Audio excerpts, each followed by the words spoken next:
sebelum TikTok Cash ini sebetulnya telah ada aplikasi sejenis dengan skema bisnis yang mirip. Apa saja mereka kami bahas untuk Anda pada pagi hari ini. Fenomena nonton video dapat uang begitu. Sebelum saya menjelaskan ini, saya ingin menjelaskan terlebih dahulu sebetulnya bagaimana potensi market digital Indonesia ya.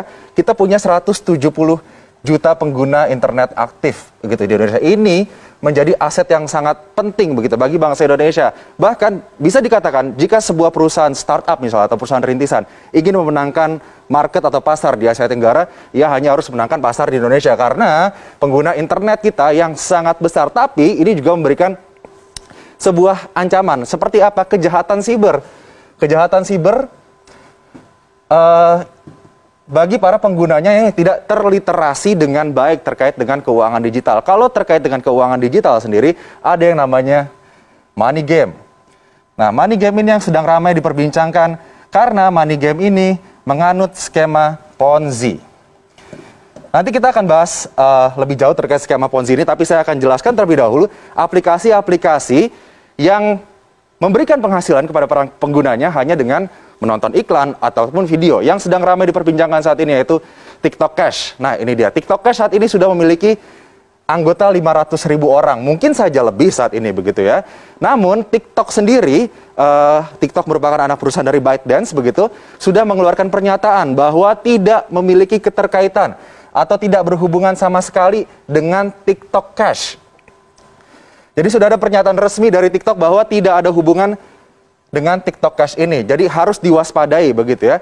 Kemudian bagaimana cara para anggotanya ini bisa mendapatkan uang atau pundi-pundi rupiah? Hanya dengan memfollow akun, like, dan nonton video TikTok saja begitu. Ini dikatakan bahwa dengan memfollow akun, like, dan nonton video TikTok ini akan langsung berhubungan dengan internet celebrity begitu. Jadi dikatakan di sini dengan berhubungan dengan internet celebrity ini akan memberikan suatu hubungan yang mutual atau win-win solution antara para penonton anggota ini dengan para internet celebrity ini yang grafik atau traffic TikToknya akan melesat naik karena banyak yang nonton.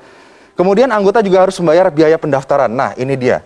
Biaya pendaftaran dan terdiri dari tingkatan level. Ini saya akan bahas ya. Semoga saya membahasnya ini tidak menjadi sebuah promosi, tapi ini sebagai sebuah langkah precaution bagi Anda semua begitu ya. Bahwa ada indikasi yang ditemukan oleh Satgas Waspada Investasi OJK begitu, ada indikasi TikTok Cash ini menganut pola Ponzi yang dilarang oleh pemerintah Indonesia, oleh OJK begitu. Jadi untuk tingkatan levelnya ini sendiri terdiri dari beberapa level, mulai dari magang sampai ke pengawas.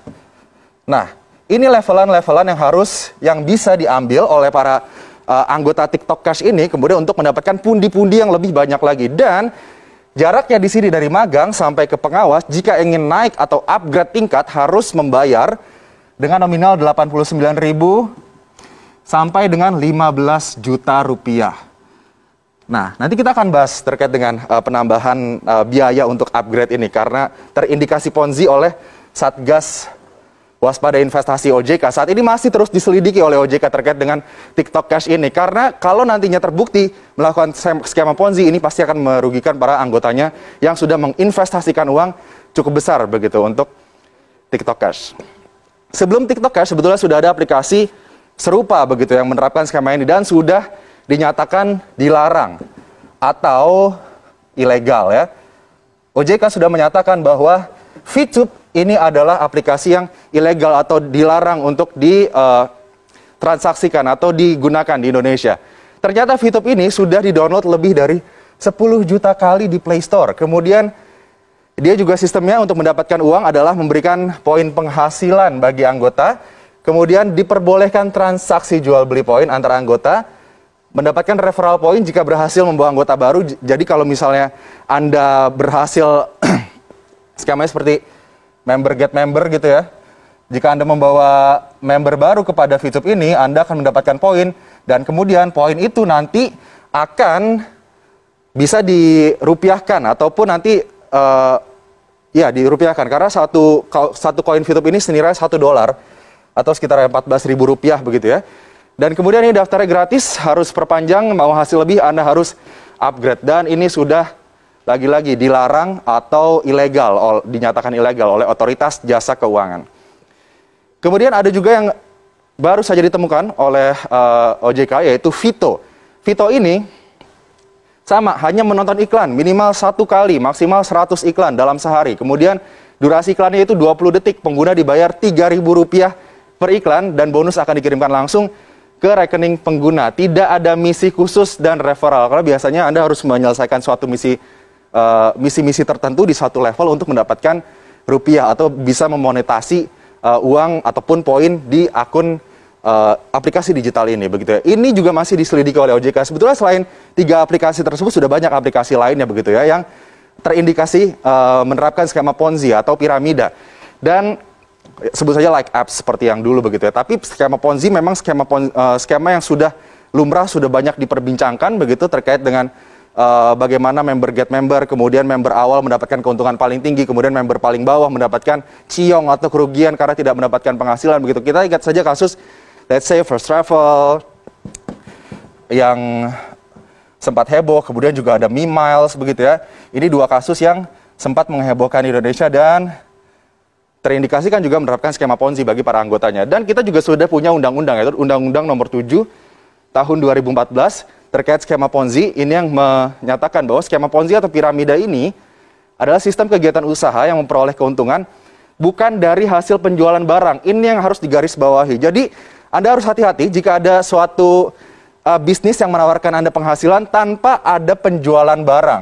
Di sini skema Ponzi memfokuskan kepada memanfaatkan peluang keikutsertaan mitra usaha, terutama dari biaya partisipasi orang lain, begitu. Jadi tidak mengutamakan bagaimana penjualan produknya, kualitas produknya, tapi mengutamakan bagaimana agar membernya bisa merekrut member-member lainnya, kemudian bisa mendapatkan keuntungan dari biaya yang dikeluarkan oleh member itu, begitu. Jadi intinya piramida begini, yang paling atas akan selalu mendapatkan pundi-pundi uang, begitu. Tapi nanti yang paling bawah, mereka yang menyetorkan uang ke atas, begitu, saat nantinya sudah tidak ada lagi orang-orang yang menyetorkan uang ke atas, tidak ada lagi member, begitu, ataupun sudah terbukti menyalahi aturan, begitu ya, yang di bawah inilah yang akan dirugikan. Hati-hati. Berikutnya adalah ciri-ciri investasi bodong. Nah, ini dia, agar Anda tidak tertipu, begitu ya, dengan investasi-investasi yang menawarkan imbal hasil yang cukup besar dengan waktu yang sangat cepat. Nah, imbal hasil tidak masuk akal dan tidak logis. Tadi juga sempat dijelaskan bahwa imbal hasil saja untuk obligasi dan lain-lain, let's say 5% atau 6%. Tapi aplikasi-aplikasi digital yang bisa menonton iklan dan mendapatkan uang itu, imbal hasilnya bisa 30 sampai 40%. Ini 5% sampai 6% 1 tahun ya. Tapi aplikasi digital tersebut bisa memberikan imbal hasil 30 sampai 40%, bahkan bisa sampai 100% hanya dalam hitungan bulan ataupun minggu saja, begitu. Ini harus Anda waspadai. Kemudian ada uang muka yang harus dibayarkan dan dijanjikan kembali dengan cepat, begitu. Jadi Anda bisa mengembalikan uang modal Anda itu dengan cepat. Kemudian memiliki layanan lapisan yang berjenjang, tadi bertingkat.